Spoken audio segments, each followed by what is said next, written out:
Hi అండి. Welcome to tasty tales. నేను మీ అనుష. అందరూ ఎలా ఉన్నారు? అందరూ బాగానే ఉన్నారు అనుకుంటున్నా. ముందుగా అందరికీ హ్యాపీ రిపబ్లిక్ డే.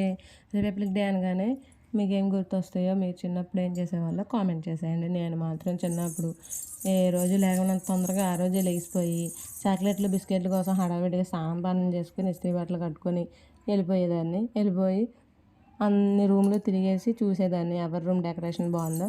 మా ఫ్రెండ్స్ వాళ్ళు స్నాక్స్, డ్యాన్సులు, పాటలు ఇవి చేసేవాళ్ళు. మా క్లాస్ బాయ్స్ మాత్రం స్కిట్లు, మా మేడం వాళ్ళు ర్యాలీలు ఇలాంటివి చాలా ప్రోగ్రామ్స్ చేసేవాళ్ళు. నేను మాత్రం ఎంతసేపు ఎప్పుడు చాక్లెట్లు ఇస్తారో, ఎప్పుడు ఇంటికి వెళ్ళిపోదామా అన్నట్టు చూసేదాన్ని. అయినా కానీ ఆ రోజులే బాగుండేవిలేండి. ఈ రోజులు ఏముంది, అయితే సెలవు ఇచ్చేస్తున్నారు, లేకపోతే ఫ్లాగ్ హోస్టింగ్ చేసి పంపించేస్తున్నారు. అది మీరేమంటారో కామెంట్ చేయండి. నా నుంచి ఈ రిపబ్లిక్ డేకి ఒక చిన్న పాట. దేశం మనదే, తేజం మనదే, దేశం మనదే, తేజం మనదే.